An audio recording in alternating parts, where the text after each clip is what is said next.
Magandang hapon po mga kababayan. Ito pong muli ang inyong kaibigan, Sultana de Manila. Pag-usapan po natin itong isang sikat na senador, no? Na napansin ko po parating late sa kanilang hearing. Kasi dalawang hearing na po sa Senado ang napansin ko na kasali siya sa committee. Dalawang beses nang late. Nung una, yun nga, late siya. Committee rin yun ni Senator Jinggoy. Late siya tapos hindi alam yung pinag-uusapan. Walang idea. And then later on, may nag-abot sa kanya ng note. Siguro galing sa kanyang mga staff na binasa pa niya doon sa harap na hindi rin niya maipaliwanag. Ito kakatapos lang ng mapanood ko, another hearing na naman yung tungkol sa parang modernization ng AFP. Yung mga AFP personnel lang nandun. Tapos, yun nga, itong hearing na ito, dito nagsalita si Senator Robin Padilla tungkol sa pag-amyenda ng Constitution para makapag-implement ng martial law. Yung tungkol daw sa imminent danger. Pero totoo namang may imminent danger, Pero hindi pa naman dapat na mag-declare ng martial law. May danger talaga. Pero yung danger na yan nga, pinaghahandaan natin. Yung danger dyan sa isang magulo at sinungaling na neighbor in the north. Napansin ko na naman yung buhok na ewan. May magbabash na naman sa akin. Kasi yung buhok ni Robin, ewan ko ba, ano ba yun? Parang hindi bagay sa Senado. Tapos, yung bigote na naman niya, binanggit niya. Humingi siya ng apology doon sa mga nandoon sa hearing, na pasensya na daw, tikwas-tikwas yung direksyon ng kanyang bigote. Wala naman niya atang nakapansin. Wala namang nakapansin sa bigote niya. Bakit? Siya lang naman yung masyadong conscious dyan sa bigote niyang ang pangit-pangit tingnan na bigote. Nagmumukha ng mukhang ewan.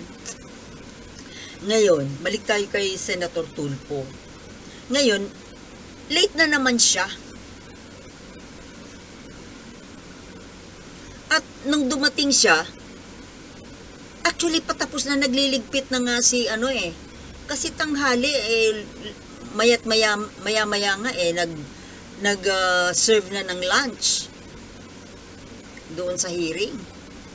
So, talagang lunch break na. Pero late siyang dumating. Ito, pangalawa na to Akala ko, yung one time lang na late, ito mas grabing late ito. Tapos na yung hearing.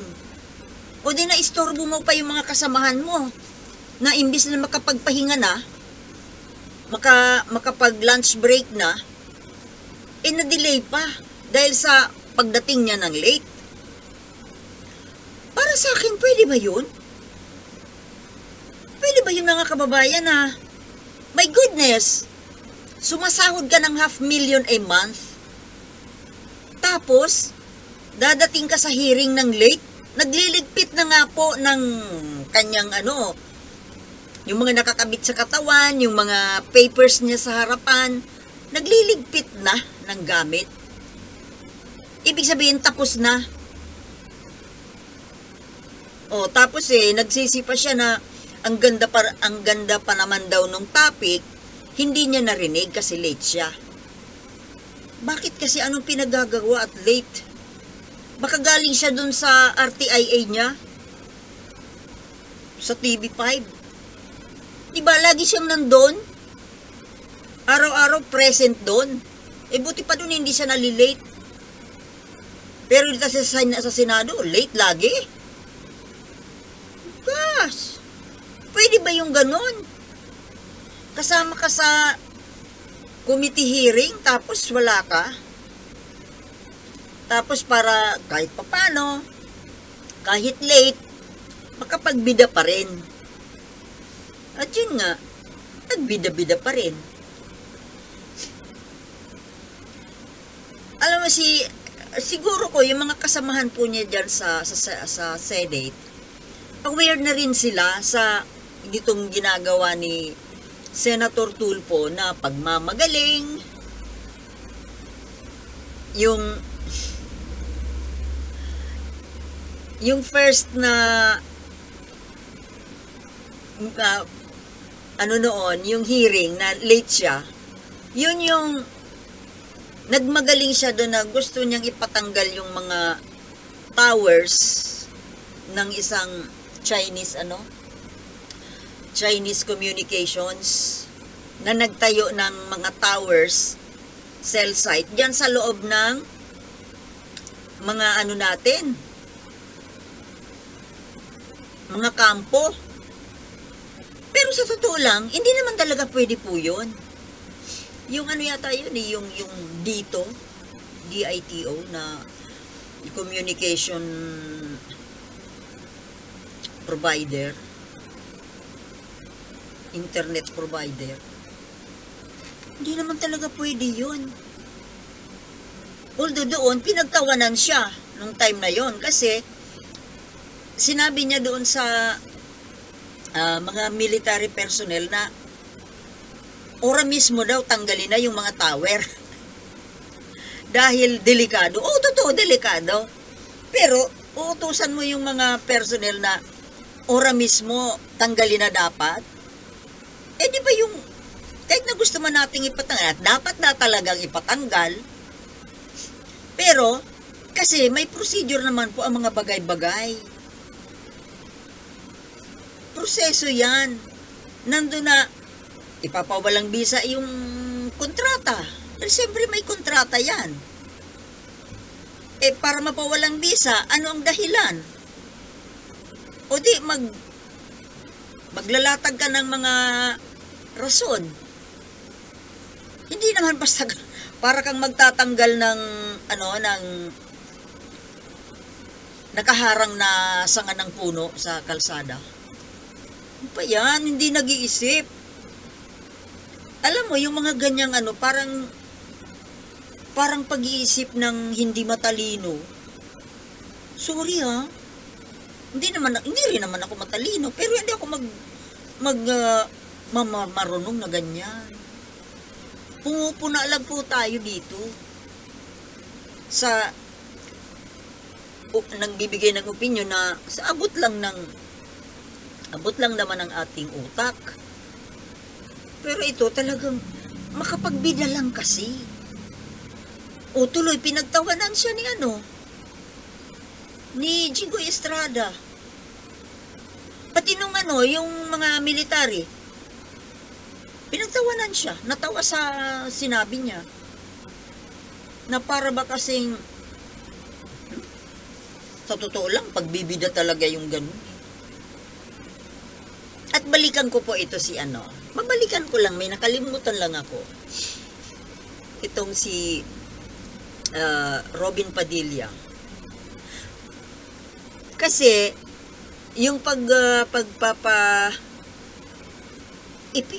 ipinupush na naman kasi niya, yung pagpalit ng constitution, na ang tinutumbok niya po doon ay yung isang yung isang article na para sa pag-declare ng martial law. Na ang isang provision nga daw doon pag mayroong imminent danger, na para sa kanya wag nang hintayin pa na nandiyan na yung may invasion na talaga. Tama rin naman. Sa totoo lang, kung mayroong possibility ng invasion, pero kailangan lang na maging handa, hindi yung martial law. Martial law kapag gera na.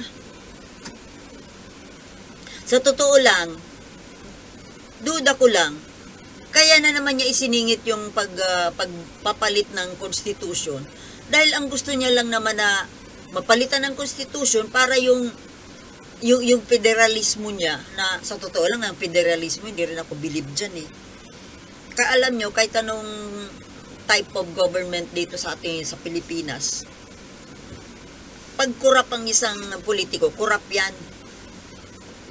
Kahit na nga wala tayong government, kung talagang ang puso at isip ng isang tao matino, hindi kailangan ng government.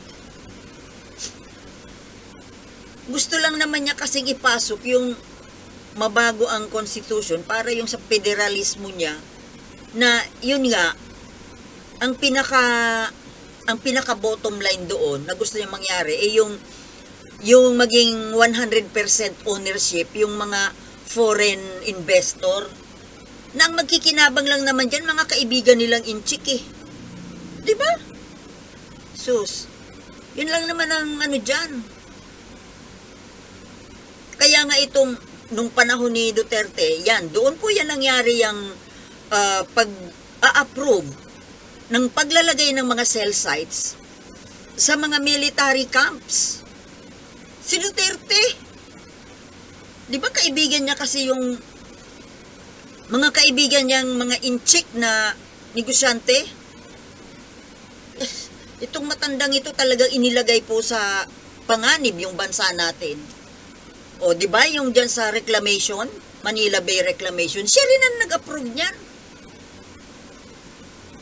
Talagang literal na ibinenta niya yung teritoryo natin. Hindi lang West Philippine Sea, kundi pati Manila Bay. Kaya ewan lang, kung sakali po na hindi si BBM ang nanalo na presidente, ewan ko, kung buong Pilipinas ibebenta na, lalo pa kung natuloy yung pumalit sa kanya si Bongo, na tuta niya. Kaya, sa totoo lang, kayo mga kababayan ko, ano sa palagay ninyo kung si Sara Duterte ang maging Pangulo? Ganon din kaya? Kahit nakaalyado niya ngayon si BBM, kaalyado, kuno, pero Duterte pa rin yan. At yung best friend niyang si Gloria Arroyo, na pro-China, wala akong katiwa-tiwala dyan sa mga taong yan. Saan naman napunta yung kwento ko? Si Tulfo. So, magtapos po tayo sa kay Tulfo pa rin. Dahil ito talaga yung main topic ko ngayon, si Tulfo. Alam mga kababayan, pinagtatawanan po siya ng ilang tao, mga taong nakakaintindi. Lalo na po yung mga lawyers. Hindi lang naman si Atty. Libayan ang nagtatawa sa kanya. Maraming vloggers na na mga abogado na panood ko. Hindi lang si Atty. Libayan. Nakakatawa kasi yung asta niya Ay nakapagtataka lang po na marami pa ring bilib sa kanya. Anong klaseng mga utak ng mga taong ito? Bilib na bilib dyan sa kay Tulfo. Dahil lang sa pag-grandstanding, bilib na bilib. Para kasing ang galing-galing. Pero yung pala, saralto naman ang mga ginagawa. Hindi ako may sabi noon. Ako nanonood lang. Naririnig ko sa mga opinyon ng mga matatalino. Oo nga ganun lang ako. Pero although nakakakita rin ako ng kabalbalan. 'Di ba, mga kababayan? Kaya naku, ewan ko na lang pag itong si Tulfo yata ang maging pangulo, para nakikinikinit ako na. Ito ang tunay na diktador. Diktador yan. Sa inuugali ngayon, pati si Sara Duterte magiging diktador yan. Nakikita nyo pa sa mga kilos ngayon, mga gawi. Naglaylo nga lang ngayon.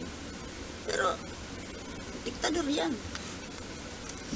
Bueno, mga kababayan, mga katribo, hanggang dito na lang po muna. Maigsi lang kasi hindi rin naman tinatapos ng ilang nanonood eh. Di ba? Alam ba ako mag-video ng mahaba, hindi naman tinatapos.